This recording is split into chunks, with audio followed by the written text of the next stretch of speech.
ತನ್ನ ಕಾರ್ಯಗಳನ್ನು ಒದಗಿಸುತ್ತಾನೆ ಎಂಬುದು.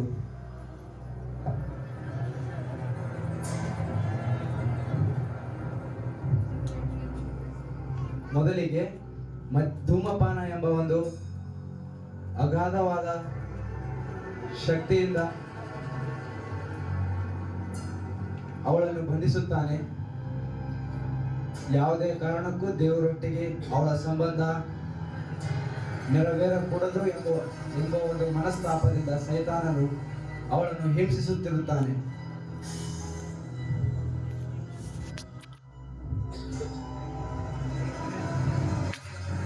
ದೇವರಿಗೆ ಮೊರೆ ಹೋಗುವ ಪ್ರತಿಯೊಬ್ಬ ಮಹಿಳೆಯಗೂ ಆಗುವ ಒಂದು ಘಟನೆ.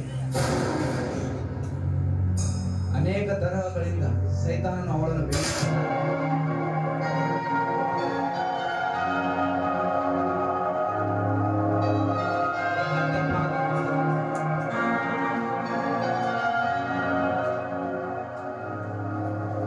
ಮದ್ಯಪಾನದಿಂದ ಅವಳಿಗೆ ತನ್ನ ಕಡೆಗೆ ಸೆಳೆದುಕೊಳ್ಳುವ ಒಂದು ಪ್ರಯತ್ನವನ್ನು ಮಾಡುತ್ತಾನೆ.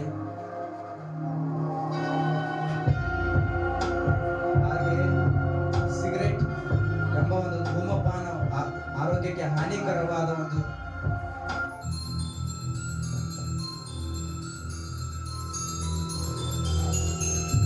ಹಾಗೆ ಅವಳನ್ನು ಅನೇಕ ಜಾಲತಾಣಗಳ ಮುಖಾಂತರ ಈಗಿನ ವಾಸ್ತವಿಕ ಪ್ರಪಂಚದಲ್ಲಿರುವ ಮೊಬೈಲ್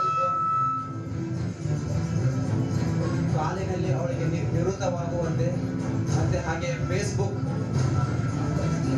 ದೇವರಿಂದ ಅವಳಿಗೆ ಅಗಲುವಿಕೆಯನ್ನು ಉಂಟು ಮಾಡಲು ಜಾಲತಾಣಗಳ ಮೂಲಕ ಮಾಧ್ಯಮಗಳ ಮೂಲಕ ಅವಳನ್ನು ದೇವರಿಂದ ಬಂಧಿಸುತ್ತಾನೆ. ಹಾಗೆ ಮತ್ತೆ ಯೂಟ್ಯೂಬ್ ಮುಖಾಂತರ ನಮ್ಮ ಕಾಲಹರಣವಾಗುವುದು ಇದರಿಂದಾನೇ. ದೇವರನ್ನು ಬಿಟ್ಟ ಜನರು ಅನೇಕ ಮಾಧ್ಯಮಗಳೊಟ್ಟಿಗೆ ಬ್ಯುಸಿಯಾಗಿ ಬಿಡುತ್ತಾರೆ. ಹಾಗೆ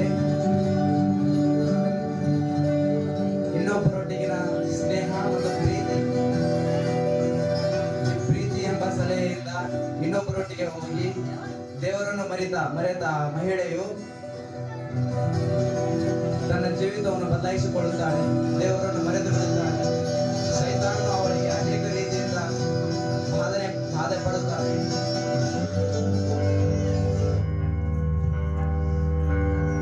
ಅವಳಿಗೆ ಏನು ಇಷ್ಟ ಎಂಬುದು ಸೈತಾನನಿಗೆ ಆಲ್ರೆಡಿ ಗೊತ್ತು. ಆ ಗೊತ್ತಿರುವುದನ್ನೇ ಸೈತಾನನು ಅವಳಿಗೆ ಪ್ರತಿ ಬಾರಿ ಕೊಡುತ್ತಿರುತ್ತಾನೆ.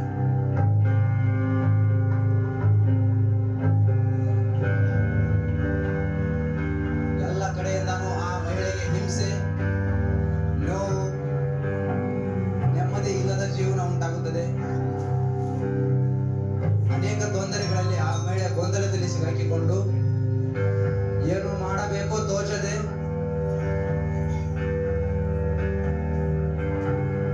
ಚಂಚಲ ಮನಸ್ಸಿನಿಂದ ಆ ಮಹಿಳೆಯು ಸೈತಾನನು ಅನೇಕ ರೀತಿಯಿಂದ ಬಾಧಿಸುತ್ತಾನೆ.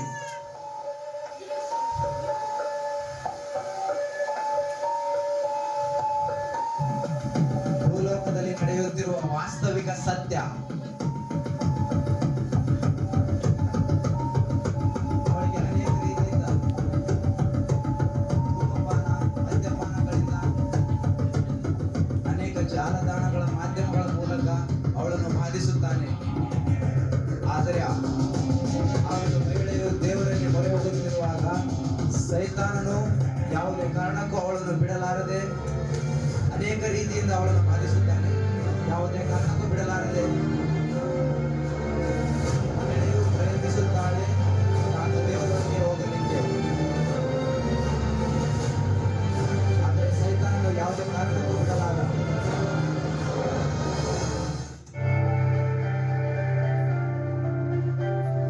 ಆ ಮಹಿಳೆಯು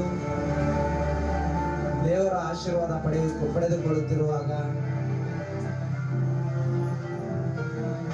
ಈಗಿನ ಸಮಾಜದಲ್ಲಿ ಪ್ರತಿಯೊಬ್ಬ ಮಹಿಳೆಯು ಯಾವ ರೀತಿ ದೇವರಲ್ಲಿ ಮೊರೆ ಹೋಗುತ್ತಿರುತ್ತಾಳೋ ಆಗ ಸೈತಾನನು ಮಾಡುವ ಕಾರ್ಯಗಳು ನೋಡಿರಿ. ವಾಸ್ತವಿಕವಾಗಿ ಇದೇ ರೀತಿಯಾಗಿ ಇನ್ನೊಂದು ಕಡೆಯಿಂದ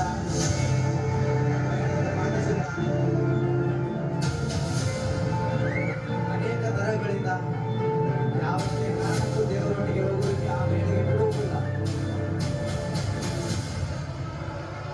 ಮತ್ತೆ ಸೈತಾನನು ತನ್ನ ಒಂದು ಲೋಕದಲ್ಲಿ ಕಳೆದುಕೊಳ್ಳುತ್ತಾನೆ ಆ ಮಹಿಳೆಯನ್ನು. ಸಂಚನ ಮನಸ್ಸಿನಲ್ಲಿರುವ ಮಹಿಳೆಯು ಏನು ಮಾಡಬೇಕು ಅಂತ ತೋಚದೆ ಮತ್ತೆ ಸೈತಾನನ ಜೊತೆಗೆ ಹೋಗುತ್ತಾಳೆ. ಆದರೆ ಸಂಪೂರ್ಣವಾಗಿ ಅವಳ ಒಂದು ಜೀವಿತದಲ್ಲಿ ಕಾರ್ಯ ಮಾಡುವಾಗ ಆ ಮಹಿಳೆಯ ಜೀವಿತವು ಸಂಪೂರ್ಣವಾಗಿ ನಾಶವಾಗಿ ಗೊಂದಲಕ್ಕೆ ಸಿಕ್ಕಿಕೊಂಡು ಅನೇಕ ರೀತಿಯಿಂದ ಬಾಧೆ ಪಡುತ್ತಾಳೆ. ಕೊನೆಗೆ ಮಹಿಳೆಯು ಮತ್ತೆ ಪವಿತ್ರಾತ್ಮನ ಬಳಿ ಹೋದಾಗ